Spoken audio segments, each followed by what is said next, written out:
dan rekan saya Atas nama Joshua Ketiraji Dilis, NIM saya 2508 16 297. di sini kami akan mewawancarai dengan Ibu siapa? Ibu Deswita dan Ibu Farida. Misi Bu, saya mau nanya, Ya. kalau yang di perubahan itu perumpamaan rencana bencana dan fungsi utamanya itu apa ya Bu? Jadi Perumda Tirta Kencana Kota Samarinda itu adalah perusahaan umum daerah air minum yang beralamat di Jalan Tirta Kencana nomor 1 Samarinda. Dulunya awalnya ini dikenal dengan nama PDAM, perusahaan daerah air minum aja. Kemudian PDAM ini berdiri tanggal 13 September 1974. Yang awalnya itu yang di atas bekas Belanda dulu gitu. Kemudian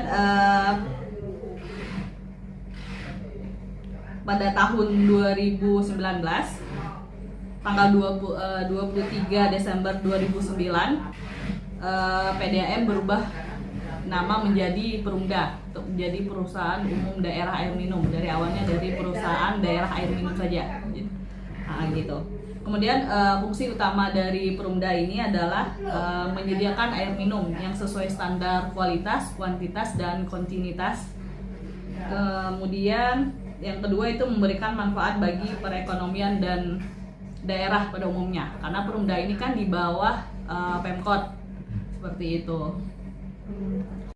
Oke, saya mau nanya lagi, bagaimana cara untuk memastikan kualitas air ini tetap sesuai dengan standar Bu? Oh, seperti itu. Jadi air ini kan kita olah di IPA, instalasi pengolahan air.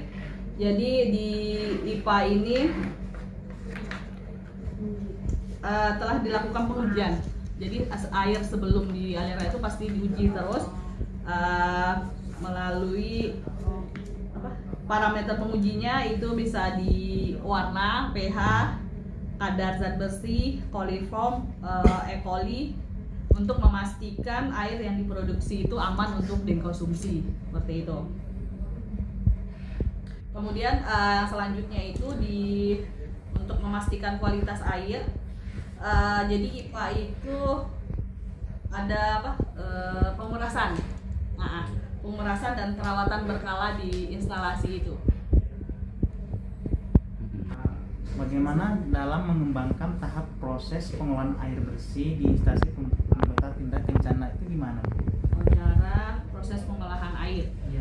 Ini proses pengolahan air itu pertama air diambil dari intake. Intake itu jadi misalnya sumber air bakunya air Mahakam.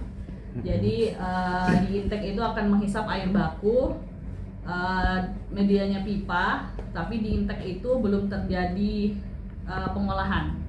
Nanti setelah di intake baru nanti masuk ke IPA, ke instalasi pengolahan airnya. Nanti setelah sampai di IPA baru mulai terjadi pertama itu pengadukan cepat atau biasa dibilang koagulasi. Kemudian nanti di koagulasi itu baru dibubuk zat kimia, baru dimasukkan zat kimia, terjadi pengadukan cepat. Selanjutnya untuk pengadukan cepat itu kita masukkan tawas atau aluminium sulfat yang bersifat asam. Kemudian setelah di pengadukan cepat baru ke fluktuasi atau pengadukan lambat. Itu prosesnya di block fluktuator namanya tuh. Di sini tuh nanti akan membentuk vlog gitu ya, apa sih namanya tuh? Makroflok yang agak kecil ya, tadi kan agak besar. Kemudian seperti itu, lanjut ke sedimentasi. Sedimentasi itu adalah sudah memisahkan antara makroflok tadi itu dengan yang sudah terbentuk dengan air. Kemudian langsung ke filtrasi atau penyaringan.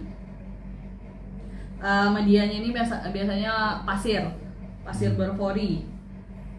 atau pasir silika.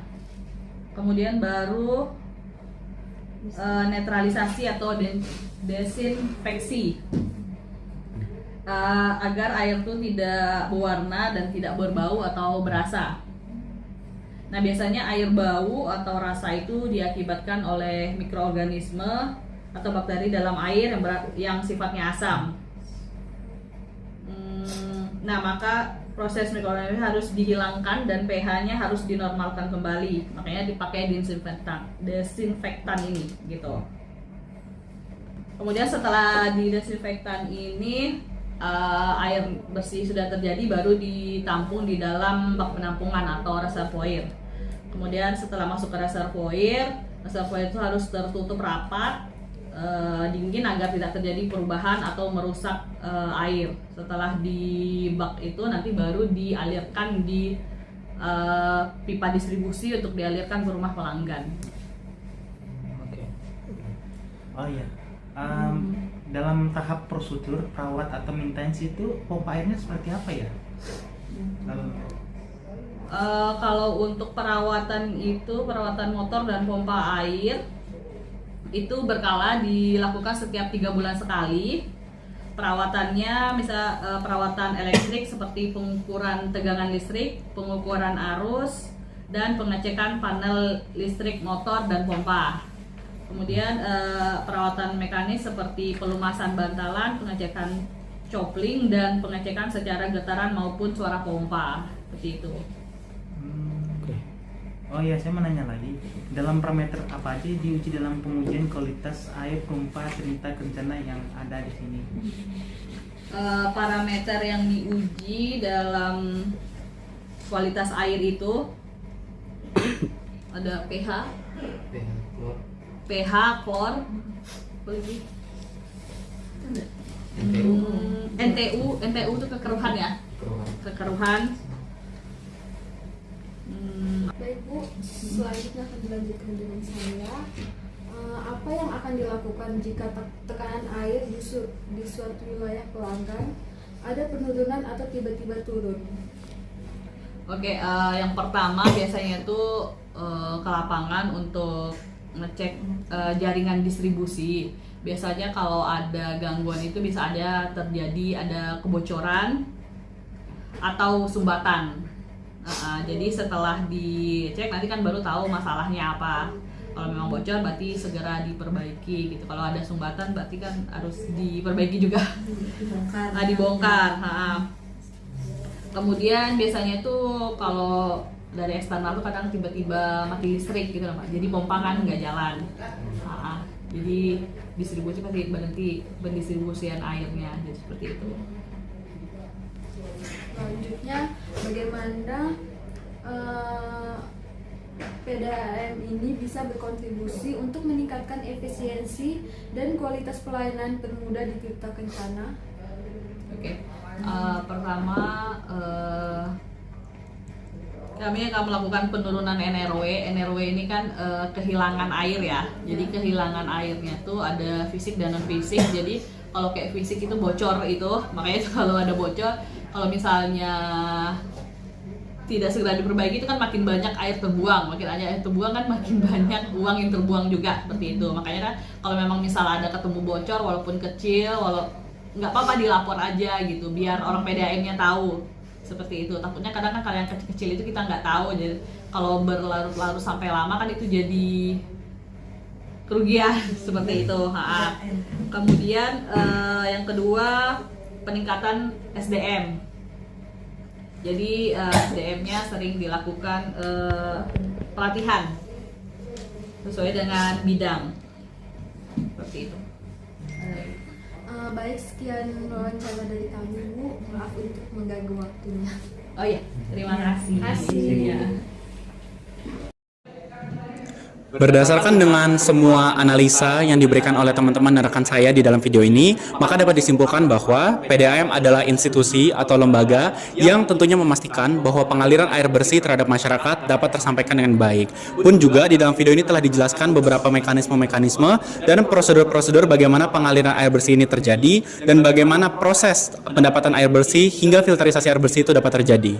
Meskipun terdapat berbagai banyak tantangan yang terjadi pada PDAM, namun juga PDAM menyediakan mekanisme-mekanisme yang tentunya solutif dan menyelesaikan permasalahan yang terdapat dalam PDAM. Tantangan-tantangan ini juga dijawab oleh beberapa mekanisme yang dijelasin dalam video ini, dan hal itu pun tentunya dapat memberikan edukasi terhadap kita semua terkait dengan air bersih dan posisi atau fungsi PDAM sebagai institusi penyelenggara air bersih.